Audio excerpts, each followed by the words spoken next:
Does the board know the total patient harm rate for the past year or past quarter? What are your organization's biggest strategies to reduce patient harm? As trustees of healthcare organizations with missions to improve the health of our communities, measuring and eliminating patient harm is a critical role and responsibility for all of us. What do we mean by patient harm? Well, we know there are a number of important areas where the science, the evidence, the clinical best practice is known. And we have examples of hospitals around the country that have eliminated patient harm in those areas. Patient harm composite is an aggregation of known patient safety indicators. So adverse drug events, infections, and patient falls, and those are examples of how you aggregate to get to a patient harm. So as trustees, our role, our critical responsibility is to ensure that we have a patient harm composite metric that we're looking at for our hospitals, tracking on a monthly basis and identifying improvement part. The second related to not just measuring, not just tracking, is having the conversation at the boardroom about what are our strategies organization-wide to eliminate patient harm. What are we doing, not just in our specific infection topics and our pressure ulcers, which are all important, but what are we doing across the organization? What are our patient and family engagement strategies to engage patients and families in these processes? What are our leadership incentives and alignment to make eliminating patient harm a central focus? What are our data and information needs that we have so that we can feed data back to our frontline clinicians so that they know how we can eliminate patient harm? Harm across the board is a concept that that's been generated within the last year to kind of unify all the different improvement activities under a common concept. And I think it is a powerful concept because it is really what patients expect. I mean, when they go to the hospital, they don't expect to be protected just from a central line infection or MRSA. They really hope and expect the hospital to be safe across the board. So when you do invest in preventing harm across the board or achieving safety across the board, it takes a systems approach to do it. So it's indicative of a hospital that's really invested in that systems approach. The key thing about harm across the board is that it does roll up a number of different metrics. So into something that does tell the story of an organization's commitment to an investment in safety.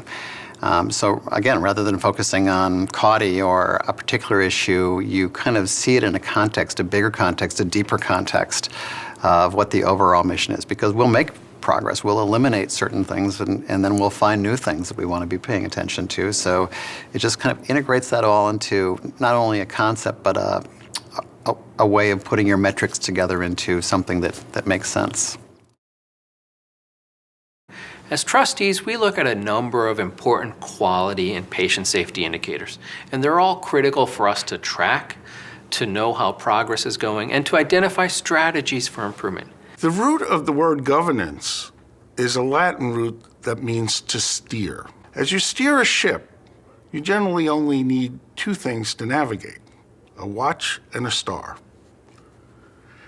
Well, healthcare organizations have a lot more quality data than 2 points. It's clear that 60 or 70 points may be way too much for a board to help steer the quality ship of the organization. Boards should concentrate on identifying 5, 6, or 7 key metrics around quality to help them guide the organization's performance. Being overwhelmed with data can be just as ineffective as having too little data about quality. It is so important that we all know what is our patient harm rate in this hospital or health system, and how are we doing month by month, and how do we eliminate patient harm. So our role as trustees is, one, to have that metric, to ensure that it's reliable and it's reflecting all the important elements of the Partnership for Patients campaign and the Hospital Engagement Network. And then it's to track and to find improvements, and most importantly, as trustees, for us to think about the organizational-wide strategies to help us eliminate patient harm.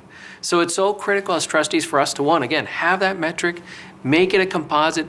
Talk about that at our board meetings. So energizing, so important for us as trustees to go around the room and say, for example, last month we may have had 12 patients harmed. 2 might have been surgical site infections, 4 might have been adverse drug events, 2 might have been early elective deliveries. But it allows us to elevate the conversation to what can we do to eliminate harm for our patients. Then we need to track it on an ongoing basis, and we encourage you to look at eliminating harm across the board. Use the harm across the board template as a way to track harm month by month, and then to have the conversation about what are our organizational wide strategies that will help us do there. And there are a number of them. Patient and family engagement is such a critical one. Do you have the right strategies in place to engage patients and families to reducing harm? Engage them in the conversation about hand hygiene, about how to prevent falls, and how to be engaged in terms of the care.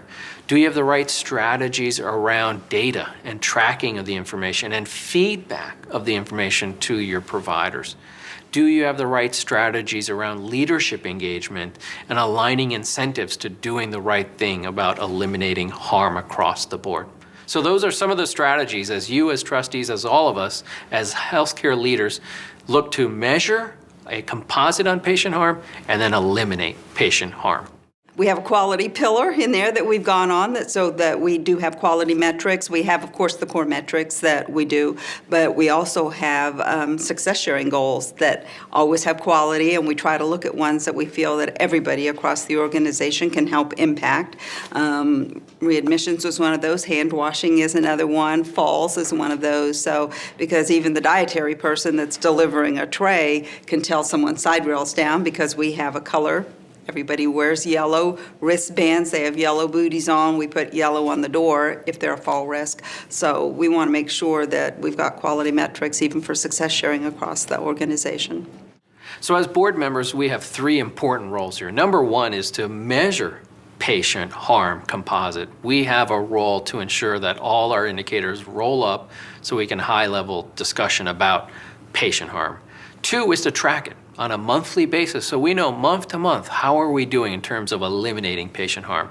And 3 is to have the organizational wide strategy discussion about how do we eliminate patient harm. It's important to know what we can do in infections and what we can do in patient falls, but it's also important as trustees to talk about what are those organizational wide strategies, like patient and family engagement, that are essential to eliminating patient harm. How do we leverage that across all our harm topics? So as board members, have the measure, track the measure, and discuss the strategic ways to eliminate patient harm. And using the harm across the board template is a great way to know how you're doing and to track and to really get to 0 in terms of harm. It is all about the patient. In the end, boards, management, medical staff are all to be united in making sure that we do the right thing at the right time and the right way every day for the patients we're called to serve. Hospitals must be tracking and collecting reliable quality and patient safety metrics on a monthly basis and then sharing them with the board. Boards must ensure that metrics are aggregated into the organization's overall patient harm composite rate. Boards must play an active role in identifying major organization-wide strategies to eliminate patient harm.